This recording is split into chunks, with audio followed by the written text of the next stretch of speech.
Guys आज हम बात करने वाले हैं प्रॉम्प्ट इंजीनियरिंग की।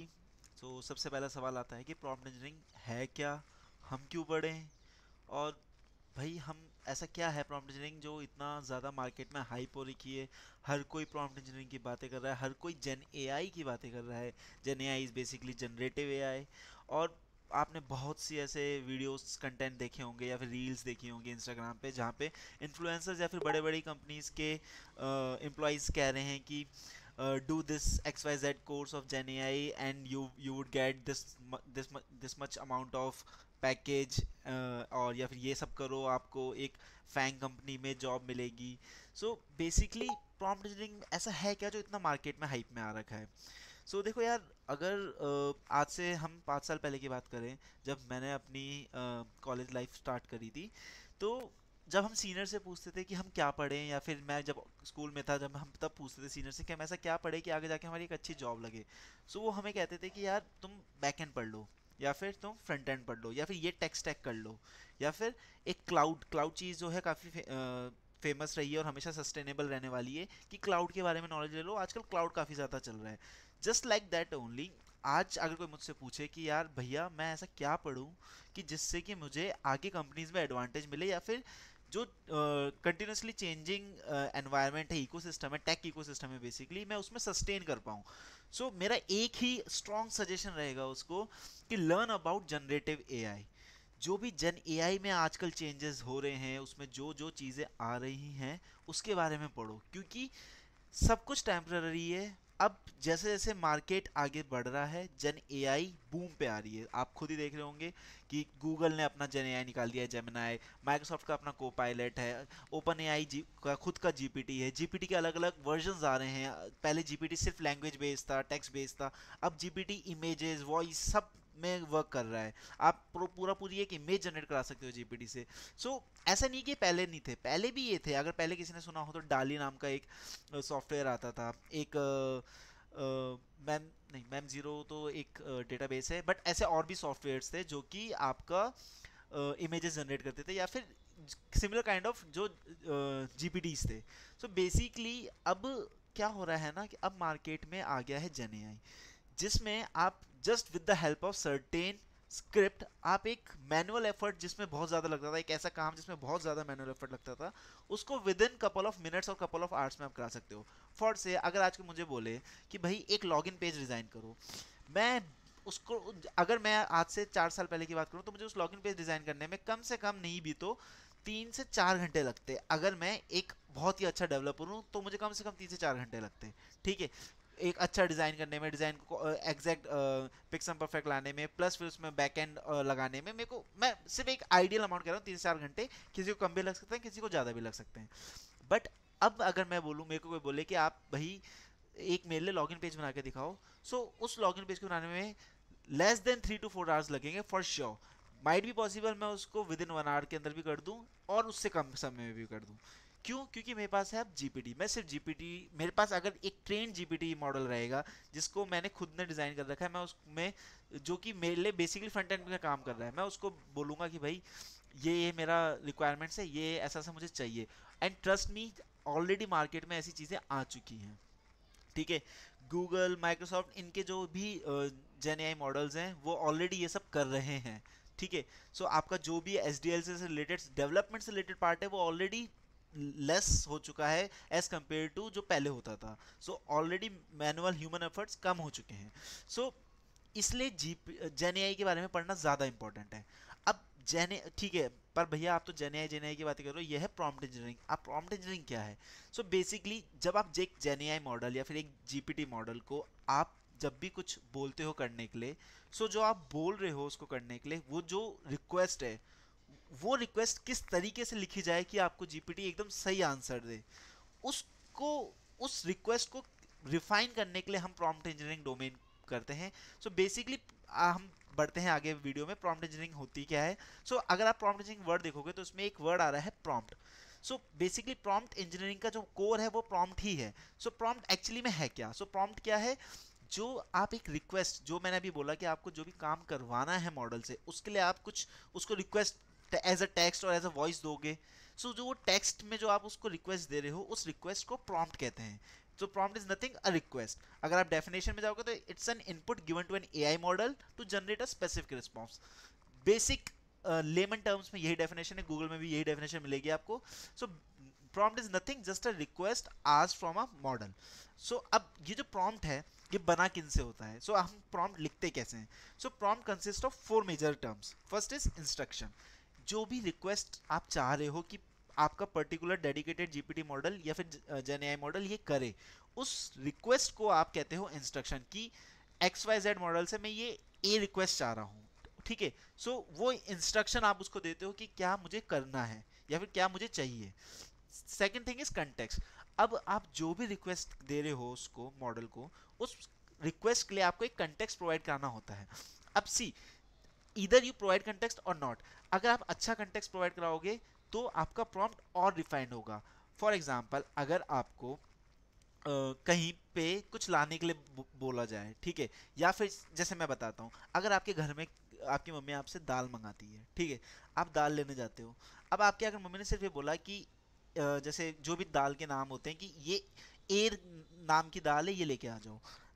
सो दाल बेसिकली पल्स, ए नाम की पल्स है, ये लेके आ जाओ. अगर आपको उसका कंटेक्स्ट नहीं पता कि ए नाम की पल्स होती कैसी है, दिखती कैसी है, फिर क्या क्या इसकी कैरेक्टरिस्टिक्स हैं, तो आप उसको लाने में आप वहाँ पे जाओगे तो आपको उसको आइडेंटिफाई करने में प्रॉब्लम आएगी. फिर आप डिपेंड हो जाओगे दुकान शॉपकीपर के ऊपर. ओके, बट अगर मैं यहीं पे आपकी मदर ने आपको बोला कि ये ए नाम की दाल है और इस ए नाम की दाल की ये कैरेक्टरिस्टिक्स हैं, so you have more context, then आपका रिस्पॉन्स और एक्यूरेट रहेगा, एक्यूरेसी बढ़ेगी. So although gen AI models इतने ज़्यादा इंटेलिजेंट है कि वो कंटेक्स्ट खुद गैदर कर सकते हैं और उनके पास इतना डेटा होता है, but if you provide more context with the instruction in your prompt, then definitely the response would be more accurate. Third part is input data. Input data is something which is optional. Basically, if you are asking your model to do certain thing or generate response on the basis of certain input, then only you need to provide input. Otherwise, no input is needed. The last one is output indicator. So this is also optional, but it's good to provide output indicator. So what does output indicator means is, so basically for say अगर आप एक code चाह रहे हो आपके models की, मेरे को ये कोड चाहिए, फॉर से मेरे को एक आउटपुट एपीआई के लिए मुझे कोई कोड लिखवाना है और आई वांट कि उसका जो रिस्पॉन्स है वो कैसा दिखना चाहिए जेसन में. सो मैं उसको एक एज एन एग्जाम्पल एक जेसन दे सकता हूँ कि भाई मेरे को आउटपुट जेसन फॉर्मेट में चाहिए. So that is output indicator. Basically response मुझे किस वे में चाहिए. सो ये सारी चारों टर्म्स मिलके आपका एक प्रॉम्प्ट बनाती है. And prompt is nothing, it's basically a request. ठीक. So now let's talk about the advantages of prompt engineering. So basically there are two types of model behavior control method. One is prompt engineering or prompting, and second one is your fine tuning. So fine tuning involves basically playing with the configuration of your model, but the prompting involves only refining the prompt. So when you refine the prompts, it will saves your time as compared to fine tuning the model. So definitely it saves your time when you do a good prompting, or when you refine your prompts. Definitely it will save your time. Definitely it will improve the accuracy of the model. So as compared to the layman prompt which you are passing to your model, so उस होता क्या है, उसके मुकाबले आपकी जो accuracy होती है वो बढ़ जाती है when you refine your prompt. So if you write a good prompt, accuracy would definitely increase. Third part is it increase the US, which is it increases the user experience. So when you write a good prompt, definitely user experience is going to increase. The last part is which is dependent on the third part, which is quality. So when the user experience would get increased, definitely the quality of the model or the software would get increased. So these are the advantages which makes us think that why should we follow the prompting method of model behavior control. So that's why you should know about prompt engineering, ताकि आपका जो model है वो और अच्छे results generate कर सके. Let's move on. सो अब बात हो गई कि यार प्रॉम्प्ट इंजीनियरिंग क्या है, प्रॉम्प्टिंग क्या है, प्रॉम्प्ट्स क्या होते हैं, जेन एआई, हमने सारी बात करी. बट एक अच्छा प्रॉम्प्ट लिखे कैसे.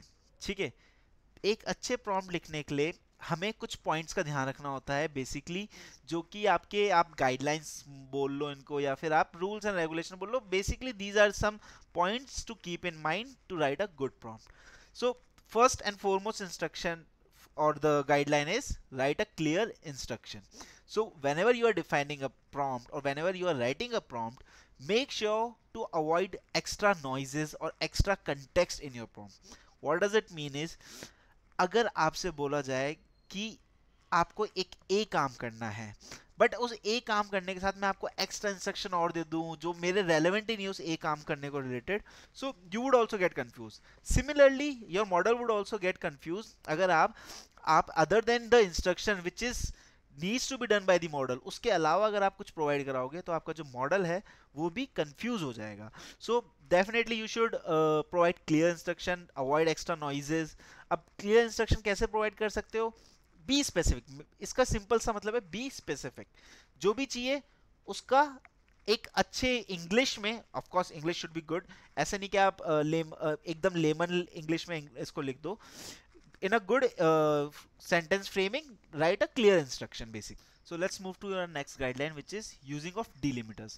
So जब आप एक prompt लिखते हो उस prompt में there might be the cases जब आपको input provide कराना पड़ेगा. जब हमने prompt को decode किया था, so हमने 4 parts देखे थे prompt के: instruction, input data, output indicator and your context. So जो आपका input data होता है वो अगर आपको provide कराना है आपके prompt में, so this is a good practice कि आप उसको डिलिमिटर्स के बीच में प्रोवाइड कराओ. अब डिलिमिटर्स होते क्या हैं? Delimiters are basically non alpha numeric characters जो कि आप यूज लेते हो just to make a part of prompt special. So अगर जब आपका मॉडल उस प्रॉम्प्ट को पढ़ेगा, सो उस कैरेक्टर्स के बीच में जो भी पार्ट लिखा हुआ होगा वो उसको एक स्पेशल तरीके से ट्रीट करेगा. सो जब भी आपको किसी पर्टिकुलर पार्ट में या फिर प्रॉम्प्ट के इस पर्टिकुलर इंस्ट्रक्शन को आप चाहते हो कि जीपीटी तरीके से देखे या फिर मॉडल तरीके से देखे, सो आप यूज करते हो डिलिमिटर्स और उन डिलिमिटर्स के बीच में आप उस पार्ट को लिखते हो. सो बेसिकली डिलिमिटर जैसे कि यहाँ पे आप देख सकते हो एबीसी आपका कोई भी प्रॉम्प्ट हो सकता है या प्रॉम्प्ट का पार्ट हो सकता है, उस प्रॉम्प्ट के पार्ट को आपने इन तरीके के कोड्स के बीच में लिख रखा है. सो ये आपका हो सकता है यूजिंग ऑफ डिलिमिटर्स. हम इसको आगे देखेंगे कि प्रैक्टिकली हम इसको कैसे यूज लेते हैं, बट यूजिंग ऑफ डिलिमिटर्स आपको काफ़ी ज़्यादा आपकी एक्यूरेसी बढ़ा देगा मॉडल की, बिकॉज जीपीटी डिफरेंशिएट कर पाता है नॉर्मल कंटेक्स्ट और इंपॉर्टेंट कंटेक्स्ट को with the help of these delimiters. Next चलते हैं, प्रोवाइड स्पेसिफाई और provide a specific output formats. What does it mean is, suppose आप चाहते हो कि आपके जो भी आपने प्रॉम्प्ट लिखा उसका एक सर्टेन वे में आउटपुट आना चाहिए. फॉर से मैं अगर जैसे मैंने एक एपीआई का एग्जांपल लिया था, मैं चाहता हूं कि जो मेरा एपीआई है उसका मेरा रिस्पांस एक जेसन फॉर्मेट में दिखना चाहिए. सो स्पेसिफाई करो कि आपको आउटपुट किस वे में चाहिए. उससे क्या होगा, आपकी एक्यूरेसी बढ़ेगी मॉडल की. फॉर से अगर आपने स्पेसिफाई नहीं किया कि आपको आउटपुट फॉर्मेट कैसा चाहिए, तो क्या होगा, तो मॉडल अपने हिसाब से आउटपुट दे सकता है. अब it could be according to your desired requirement और it can not be according to your desired requirement. So वो आपके ऊपर डिपेंड करता है कि आपको आउटपुट किस तरीके से चाहिए, तो आप उसको प्रोवाइड कराओ आपके मॉडल में, प्रॉम्प्ट में, ताकि वो आपको रिस्पॉन्स भी उस वे में दे. Another guideline to follow is use asterisk. there is a very much importance of asterisk in the while writing a prompt. क्यों? क्योंकि जो asterisk है, आपने अगर asterisk नोटिस किया होगा when you are chatting over the WhatsApp or while you are texting over the WhatsApp, if you use asterisk, double asterisk, then that particular part of your message become bold in characters. So if you haven't tried it, just try it. Use double asterisk and write something between those asterisk and also close that particular part with a double asterisk. So वो particular part आपका bold हो जाएगा. Similarly in while writing a prompt, जब आप prompt लिखते हो तब आपको अगर कुछ part में important दिखाना है तो आप double asterisk यूज करो. डबल एस्ट्रिक यूज करने से आपका वो पार्ट क्या होगा, बोल्ड कैरेक्टर में हो जाएगा. और जो प्रॉम्प्ट में जो मॉडल होता है, प्रॉम्प्ट के अंदर जो भी बोल्ड कैरेक्टर्स में लिखा होता है उसको बहुत स्पेशली ट्रीट करता है. सो इस बोल्ड कैरेक्टर में आप क्या लिख सकते हो, इन एस्ट्रिक्स के बीच में आप कुछ स्पेशल इंस्ट्रक्शन लिख सकते हो. एक चीज और, जब डिलिमिटर्स आप यूज लेते हो तो जैसे ही डिलिमिटर स्टार्ट होता है, जब भी मॉडल मान लो आपका ऊपर से पढ़ता हुआ आया, उसको डिलिमिटर मिल गया, यानी कि वो ट्रिपल बैकटिक्स मिल गए. सो मॉडल एक बार जस्ट उससे ऊपर की लाइन वापस पढ़ेगा कि जो भी यूजर है वो क्या चाह रहा है कि ये जो कैरेक्टर स्टार्ट हो रहे हैं इसके अंदर का कुछ कंटेक्स्ट है क्या उसके ऊपर. सो अगर आप क्या करोगे, जो भी आपका प्रॉम्प्ट है उस प्रॉम्प्ट में डिलिमिटर से जस्ट पहले जो भी आप करवाना चाह रहे हो, जो भी इंस्ट्रक्शन पास करना चाह रहे हो, उस इनपुट डेटा के अंदर जो कि आपका डिलिमिटर्स के बीच में है या फिर बैकटिक्स के बीच में है, सो आप उस इंस्ट्रक्शन को डबल एस्ट्रिक या फिर बोल्ड कैरेक्टर में प्रोवाइड कराओ, ताकि जो मॉडल है उसको प्रॉपरली वो चेक करेगा। तो एस्ट्रिक की इंपॉर्टेंस इतनी है, इतनी ज़्यादा है कि आपके जो एक्यूरेसी है उसको काफ़ी ज़्यादा बढ़ा सकती है। Next thing is break big task into smaller one. अब break big task into smaller one means is basically, अगर आपका कोई बहुत सारे इंस्ट्रक्शन है, सपोज देयर आर 10 इंस्ट्रक्शन, अब उन 10 इंस्ट्रक्शन को rather than passing all those 10 instruction in a very big prompt, आप उसको बुलेट पॉइंट्स में ब्रेक करो। ठीक है, सो आप जीपीटी को बुलेट पॉइंट्स में इंस्ट्रक्शन प्रोवाइड करा सकते हो। This is known as chunking of prompts, और basically chunking of your whole big task. So जब आप उसको चंक कर दोगे, स्मॉलर स्मॉलर पार्ट्स में प्रोवाइड कराओगे, सो जो आपका मॉडल है वो मॉडल उसको स्टेप बाय स्टेप फॉलो करेगा, इससे एक्यूरेसी और बढ़ेगी। So these were some guidelines to follow. अब ये इनको यूज कैसे करते हैं हम एक बार जाके चेक कर लेते हैं। सो this is the example of your using of delimiters. अब मैंने जैसे बताया था कि डीलिमिटर्स से जस्ट ऊपर वाली लाइन मॉडल वापस पढ़ता है। सो मैं क्या करूंगा, मेरे को चाहिए कि इसको इंपॉर्टेंस दे, हमारा जो मॉडल है उसको importance as a important treat करे। सो मैं इसको बैकटिक्स के backticks sorry not backticks, asterisks के अंदर इसको इंक्लूड कर दूंगा। अब होगा क्या, जैसे मैंने इसको एस्ट्रिक में इंक्लूड किया, मॉडल इसको ट्रीट करेगा एज अ बोल्ड कैरेक्टर, और जैसे वो इसको as a bold character treat करेगा, वो इसको मतलब जब भी वो, जैसे मान लो मॉडल ने यहाँ से रीड करना स्टार्ट किया, वो जैसे इस लाइन में आया, ओके मेरे को एक बैकटिक मिला, सो वो वापस पीछे जाएगा और पीछे वाली लाइन को पढ़ेगा। अब जैसे ही पीछे वाली लाइन बोल्ड में होगी तो वो उसको स्पेशल ट्रीट करेगा, और स्पेशल ट्रीट करके वो उसको उसी तरीके से इंस्ट्रक्ट करेगा, इसी तरीके से स्टेप्स को फॉलो करेगा जो कि आपने यहाँ पे लिख रखा होगा। तो this is the importance of your asterisks and your backticks, और this is the backticks which I was talking about. आप इसके अंदर कुछ भी लिख सकते हो, जो भी आपको, जरूरी नहीं है कि इसके अंदर आप इनपुट डेटा लिखो, इसके अंदर आप कुछ प्रॉम्प्ट भी लिख सकते हो जिसको आप चाहते हो कि जीपीटी उसको तो देखे ही देखे। सिमिलरली ये एस्ट्रिक्स भी इसलिए यूज होते हैं कि इसको तो वो जीपीटी देखे ही देखे। और अदर देन दिस, अगर आप इस स्मॉल कैरेक्टर को सबको अगर कैपिटल कर दोगे,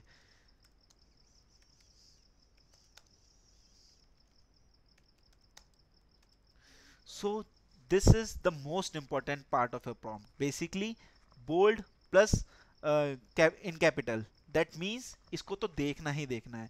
so this is how you write a good prompt। अब बेसिकली मैं इस prompt को ऐसे भी लिख सकता था कि check the following code, और मैंने आगे ही लिख दिया कि print hello world। ये जो है ना, ये आपकी हो गई लेमन प्रॉम्प्टिंग, ये भी रिजल्ट देगी, ये मैं ये नहीं कह रहा कि ये रिजल्ट नहीं देगी, बट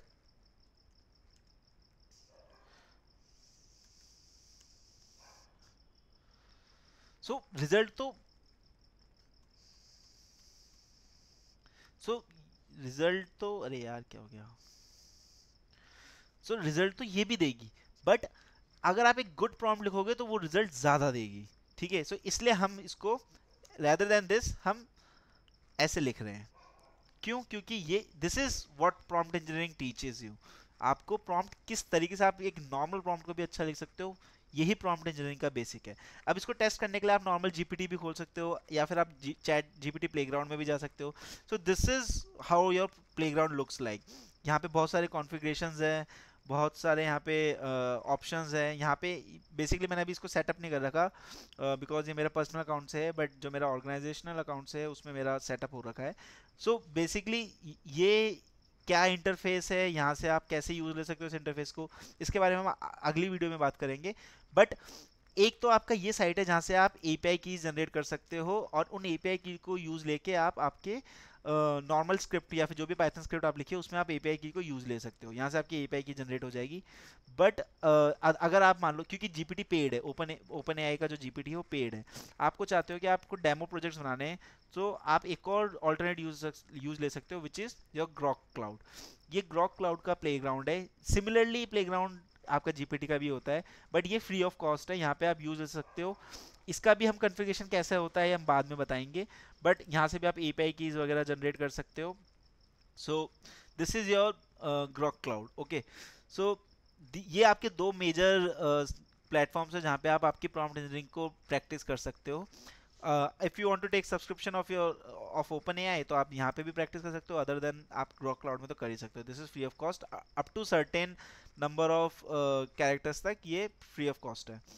ओके, सो अब हम आगे बढ़ते हैं हमारे स्लाइड्स पे। तो ये तो बात हो गई कि हम गुड प्रॉम्प्ट कैसे लिखें। ओके, अब हम बात करते हैं कि प्रॉम्प्टिंग होती कितने तरीके की है। So if you talk about prompting, so there are majorly four types of prompting. One is zero shot prompting. Let's look into those prompting one by one. So one is your zero shot prompting.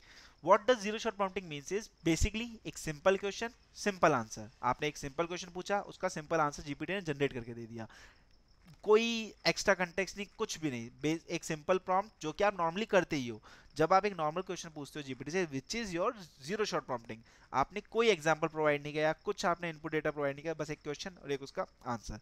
This is your zero shot prompting. But when you provide a example with the input question, basically जब आप यहाँ पे देख रहे हो हमने एक question पूछा बट हमने उस क्वेश्चन के साथ में एक एग्जाम्पल प्रोवाइड कराया कि अगर ये क्वेश्चन पूछा जाता तो उसका आंसर कैसा होता। सो ये हमने एक एग्जाम्पल प्रोवाइड कराया और हमने ये कलेक्टिवली हमारे प्रॉम्प्ट में पास किया, फिर जीपीटी ने हम या फिर हमारे जेन एआई ने उसका एक आंसर जनरेट करके दिया। So when you provide one shot example, this is known as one shot prompting और one shot example, which means basically आप एक एग्जाम्पल प्रोवाइड करा रहे हो with your prompt. So when you provide one shot example आपकी accuracy ज्यादा बढ़ जाती है, क्योंकि model knows about the context of कि एक क्वेश्चन को कैसे प्रोसेस करना है, उसका आंसर कैसे निकालना है। सो डेफिनेटली उसके बाद जब एक एग्जांपल लेगा उसका आंसर आसानी से निकाल पाएगा।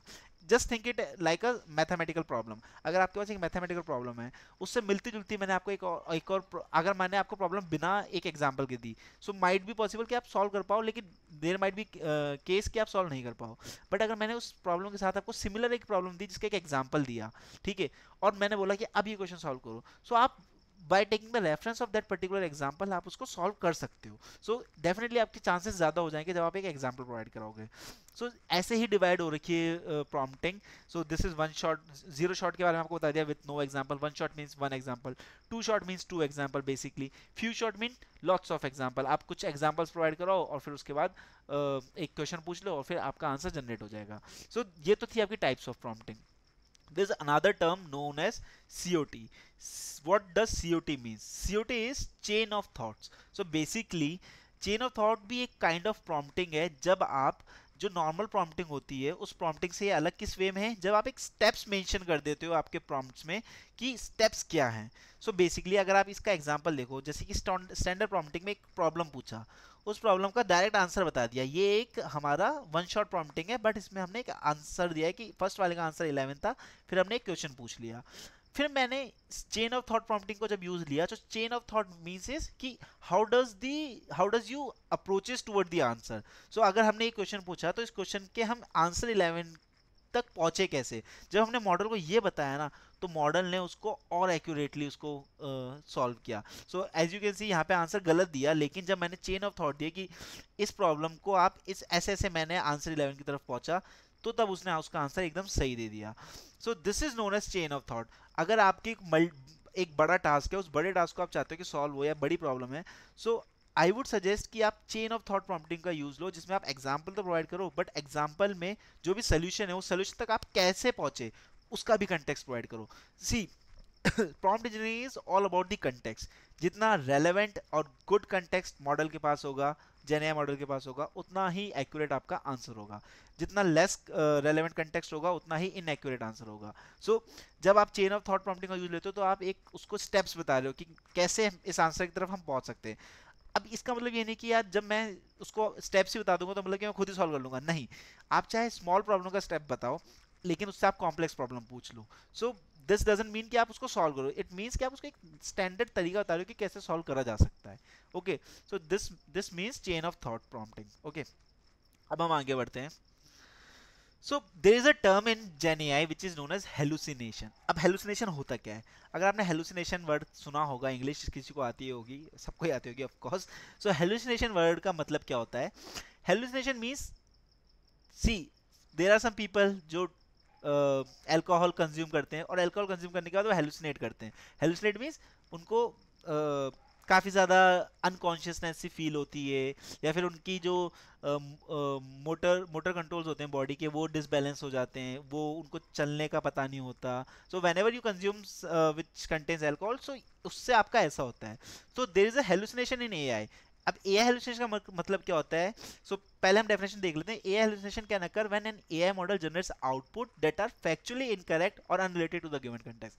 What does it mean is, जब आप कहते हो कि आपका मॉडल हेलुसिनेट कर रहा है, इसका मतलब उसको जो जनरेट करना चाहिए था आउटपुट, उसने वो जनरेट नहीं किया। बेसिकली अगर आप किसी ए पर्सन ने अल्कोहल कंज्यूम कर रखी है, तो वो अगर सीधा जाना चाहिए था और वो टेढ़ा जा रहा है, तो उसको जाना सीधा चाहिए था ना, बट वो टेढ़ा जा रहा है। That also comes in to picture with the AI. जब एआई को अगर आंसर जनरेट 9 करना चाहिए था लेकिन वो 21 किया, सो इसका मतलब क्या है? उसने हेलुसिनेट किया। जैसे पहले वाले एग्जाम्पल हम देखते हैं, जब उसको आंसर यहाँ पे 9 जनरेट करना चाहिए था लेकिन उसने 27 जनरेट किया, इसका मतलब ये मॉडल हेलुसिनेट कर रहा है, ये सही आंसर नहीं दे रहा।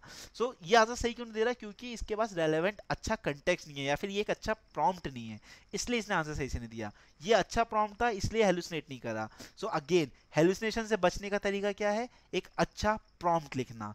एक अच्छा प्रॉम्प्ट लिखोगे तो आप हेलुसिनेशन से बच जाओगे। बट अगर आपका प्रॉम्प्ट ही अच्छा नहीं रहेगा, सो डेफिनेटली आपका जो मॉडल है वो इनएक्यूरेट रिजल्ट देगा और हेलुसिनेट करेगा। ओके, सो अवॉइड कैसे कर सकते हैं हेलुसिनेशन से? तो पहला मेथड तो वही कि एक अच्छा प्रॉम्प्ट लिखना। अब अच्छे प्रॉम्प्ट में कुछ बातें हैं जो आप ध्यान रख सकते हो। पहला वही, प्रोवाइड रेलेवेंट कंटेक्स्ट ओनली, जो कि हमने how to write a good prompt में भी देखा था कि हमेशा अच्छा कंटेक्स्ट प्रोवाइड करो, नॉइजेस से बचो। Second thing is avoid don'ts and provide only dos. So ये टाइपो है, it should be only, but provide only dos. अब डूज और डोंट से मतलब क्या है? सी, होता क्या है, जब आप एक एआई मॉडल को कंटेक्स्ट देते हो या फिर एक प्रॉम्प्ट देते हो, अगर अच्छा, you must have heard of that a quote which says do not think about a pink elephant and the first thing you think about is pink elephant. What does it mean is, अगर आपसे कोई बंदा आके बोले कि भाई pink हाथी के बारे में सोचना मत, do not think about pink elephant, जैसे ही मैंने ये लाइन बोली, do not think about your pink elephant, सबसे पहले आपके दिमाग में इमेज क्या बनी? एक पिंक एलिफेंट की। See, this is how your mind works and this is how AI model works. अगर आप एआई मॉडल को बोलोगे do not do this, there might be the chances कि वो वही काम करे जो आपने मना करने के लिए कहा था। So this is how AI model thinks. So avoid don'ts in your prompt, only provide dos. जो आप चाहते हो वो बताओ, जो नहीं करवाना चाहते वो मत बताओ। उससे क्या होगा? आपकी एक्यूरेसी बढ़ेगी। Another thing is use XML tags in prompts. XML tags का मतलब क्या है? जैसे कि अगर मान लो आप कुछ इंस्ट्रक्शन प्रोवाइड करना चाहते हो, सो जस्ट लाइक हमने बैकटिक्स यूज करे, वैसे आप इंस्ट्रक्शन के बीच में प्रोवाइड कराओ। आप कुछ डेटा प्रोवाइड करना चाहते हो, सो डेटा ऐसे आप एक्सएमएल टैग्स को यूज लेके उनके बीच में प्रोवाइड कराओ। इसका मतलब क्या है? जैसे कि मैं बताता हूँ, अभी हमने इसमें देखा था, अगर ये मेरे इंस्ट्रक्शंस थे, सो ये मेरे इंस्ट्रक्शन है, तो मैं इसको ऐसे भी बोल सकता था कि मेरे इंस्ट्रक्शंस हैं। ओके, मैंने ये इंस्ट्रक्शंस बोले और इनको इंस्ट्रक्शन के अंदर डाल दिया। ठीक है, ये बहुत ही बेसिक प्रॉम्प्ट है, इसलिए आपको लग रहा है कि मैं इसको डायरेक्ट भी पूछ सकता था, लेकिन जब आप एक अच्छे मॉडल्स बनाते हो, एक अच्छा स्क्रिप्ट लिखते हो, तो आपको प्रॉम्प्टिंग में बहुत ध्यान रखना पड़ता है। And trust me, from since last 6 months मैं रेगुलर एआई जेन एआई में वर्क कर रहा हूँ। मैंने रेगुलर बहुत से ऐसे मॉडल्स बनाए हैं जो कि ऐसे ऐसे टास्क कर सकते हैं जो कि आप सिर्फ सोच सकते हो कि भाई ये टास्क क्या एक रोबोट कर भी सकता है क्या। And not about only development, with any, with in any domain.